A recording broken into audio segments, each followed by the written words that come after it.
Selamat pagi Pak, nama saya Taruna Ikhwanul Khair. Di sini saya akan menjelaskan beberapa poin dari tugas saya yang berkenaan tentang sewaktu kami OJT kemarin. Selama OJT pertama menjalani sekitar 3 bulan dan OJT kedua kurang lebih 4 bulan. Dan OJT pertama saya mendapatkan di Bandara Sultan Haji Muhammad Sulaiman Spinggan, Balikpapan. Dan yang OJT kedua mendapatkan di Bandar Udara Internasional Jawa Barat Kertajati. Dari kedua bandar tersebut memiliki sekali banyak perbedaan yang sangat signifikan, mulai dari sistem otomatisasi bandaranya, sistem catu dayanya juga, dan sistem cara kerja tiap masing-masing personil. Berikut akan saya jelaskan juga tentang bagaimana single line diagram, tentang proses bagaimana catu daya utama dari tiap-tiap bandara tersebut, yakni catu daya dari Bandar Udara Sultan Haji Muhammad Sulaiman Spinggan, Balikpapan, dan juga Bandar Udara Internasional Kertajati, Jawa Barat. Dari masing-masing kedua bandar tersebut juga memiliki sangat perbedaan, yakni dari sistem catu dayanya. Sementara kalau dari sistem catu daya dari Bandar Udara Sultan Haji Muhammad Sulaiman Spinggan, Balikpapan itu memiliki 8.000 kVA sistem catu daya listrik dengan 5 genset dari MPH1 dan 5 genset dari MPH2. Jadi di Bandara Sultan Haji Muhammad Sulaiman Spinggan, Balikpapan itu memiliki 10 genset, yang mana dari single line diagramnya itu tersendiri memiliki jaringan yakni sistem looping, yaitu saling terhubung dan terkoneksi dengan satu yang sama lainnya. Karena dulu juga ada pembangunan dari terminal baru, makanya itu MPH di Bandar Udara Sultan Haji Muhammad Sulaiman Spinggan itu ada 2 powerhouse. Powerhouse yang pertama, powerhouse yang lama itu mensuplai untuk yang terminal lama, karena semenjak tahun 2013 atau 2014 itu dibangunlah terminal operasional gedung untuk menjangkau penerbangan, atau karena banyaknya penerbangan yang ada di Balikpapan. Ketika dibuat gedung operasional terminal yang baru, maka dibuatlah main powerhouse atau power station yang kedua sebagai penyuplainya. Di Sultan Baik, berikut ini adalah penjelasan dari single line diagram sistem catu daya Bandar Udara Sultan Haji Muhammad Sulaiman Spinggan, Balikpapan. Yang mana ini tempat di mana saya OJT pertama. Nah, dari sini dapat kita ketahui bahwa ini adalah main powerhouse yang pertama dengan langganan PLN-nya 3465 kVA, 3 pasa dengan frekuensi 50 Hz. Di sini dapat terlihat dia langsung tersambung ke GCB sebagai untuk melewati dari PLN masuk ke GCB, lalu dibagi-bagi ke tiap-tiap substation. Ada substation 1, ada T1, T2, T4, T5 dan T6. Nah, ini adalah substation gedung parkir yang pertama. Dibagi masuk ke dalam tiap-tiap masing-masing trafo. Dari trafo step up diturunkan menjadi trafo step down, lalu didistribusikan ke tiap-tiap substation. Nah, yang ini kita dapat lihat adalah genset 1, genset 2, genset 3, genset 4, dan genset 5. Masing-masing genset ini memiliki ada perbedaan, karena di main powerhouse 1 itu genset 1, 2, dan 3 itu masih memakai merek lama. Sekitar masih genset tahun 80-an, kurang lebih seperti itu. dengan kapasitas 2000 kVA tiap-tiap masing genset. Nah, ketika PLN mati atau blackout, maka yang akan menggantikan sistem catu daya cadangannya ini adalah genset ini, kelima genset ini. Mereka akan membackup sistem-sistem yang ada di tiap-tiap bandara, yang ada di Bandar Udara Sultan Haji Muhammad Sulaiman Sepinggan.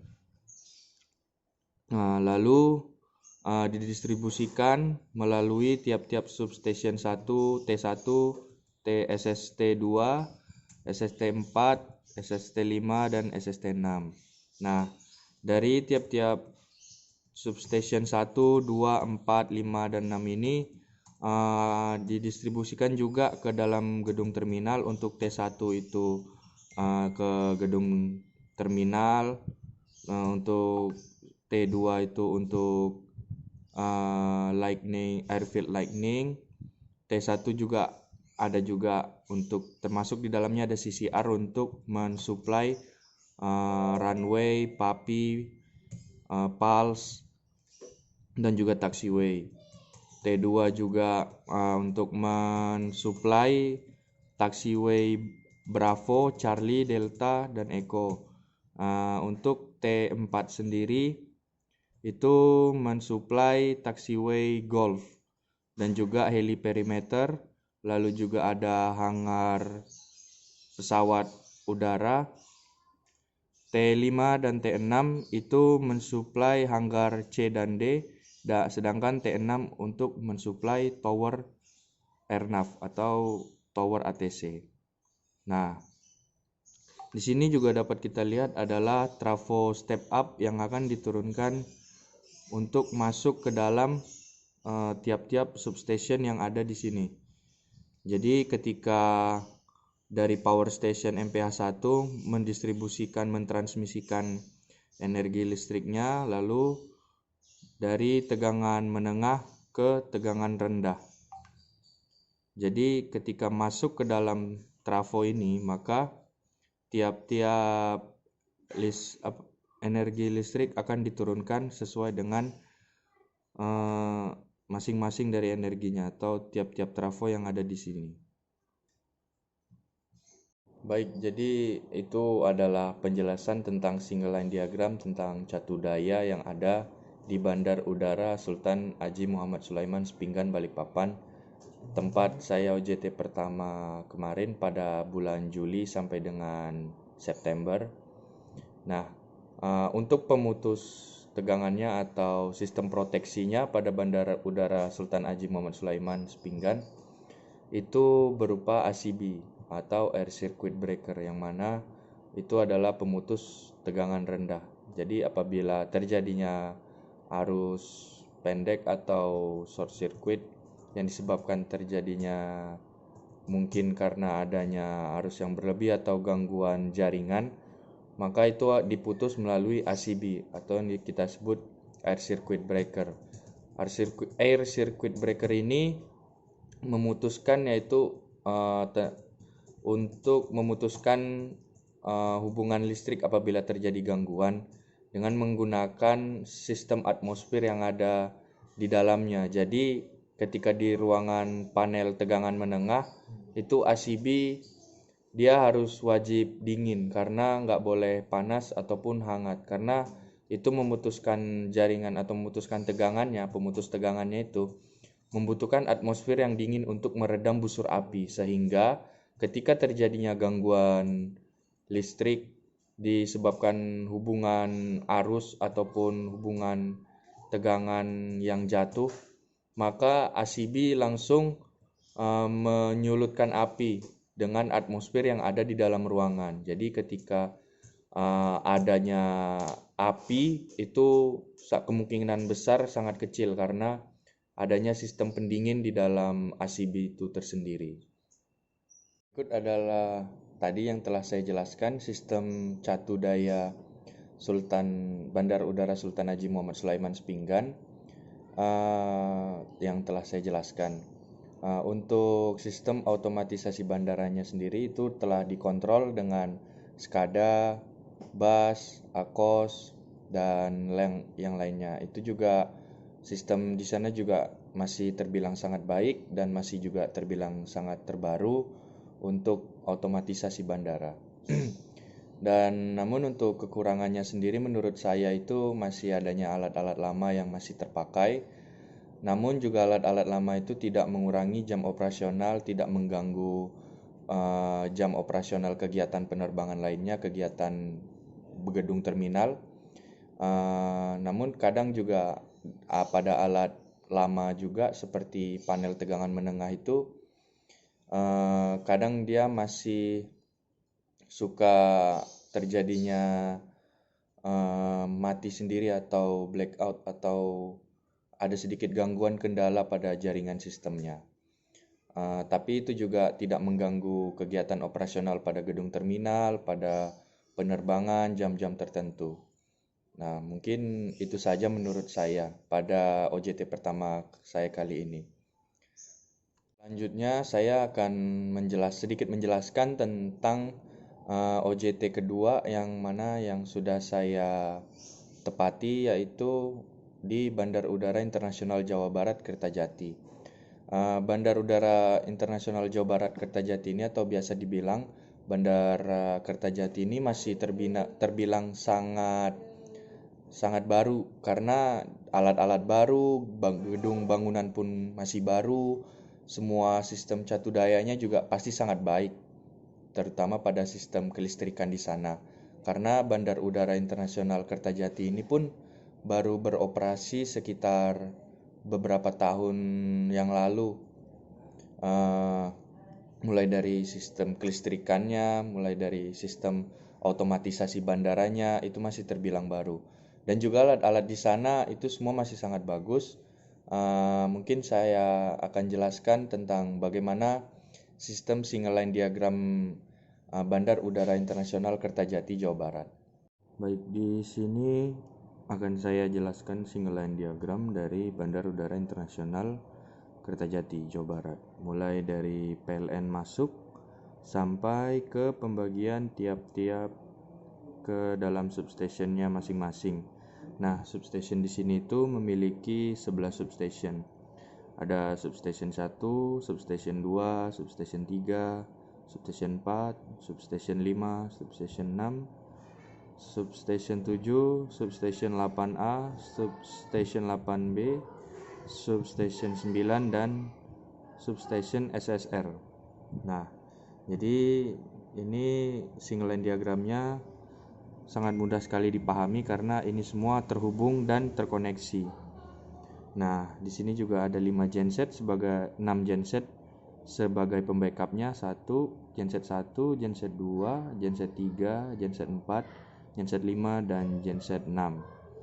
Nah, dan di sini terdapat apa? Pasti yang ini adalah namanya trafo zigzag. Nah, trafo zigzag ini berfungsi apabila terjadinya tegangan berlebih, maka tegangan tersebut akan digroundingkan ke dalam tanah. Jadi akan langsung dibuang, maka tidak adanya tegangan berlebih sehingga sistem jaringan pada kelistrikan di terminal itu berjalan lancar. Nah, jadi ketika PLN memberikan tegangan lalu masuk ke dalam busbar.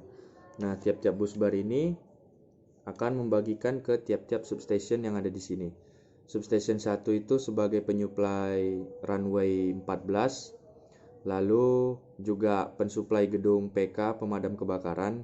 Substation 2 sebagai penyuplai groundwater tank A dan juga pos AFSEC, juga jalanan perimeter.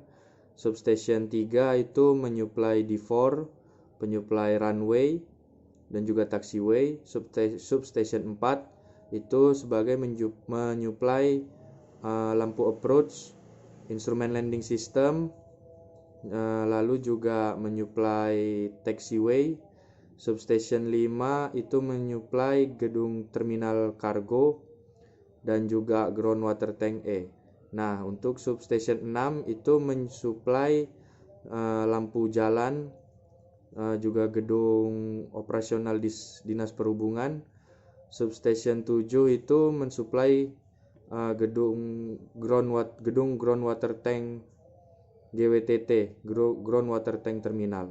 Nah, untuk substation 8A dan substation 8B, substation 8A itu untuk mensuplai gedung terminal internasional, sementara untuk substation 8B untuk gedung terminal domestik. Nah, untuk yang substation 9 itu sendiri untuk mensuplai PJU atau penerangan jalan umum, lampu jalan.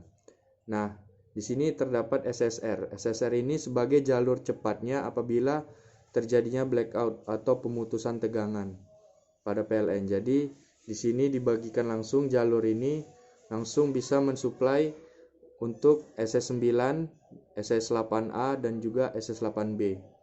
Jadi saling terhubung juga. Begitu juga dengan genset. Apabila PLN terjadinya pemutusan tegangan, maka genset akan langsung memerintahkan untuk atau mensinkronkan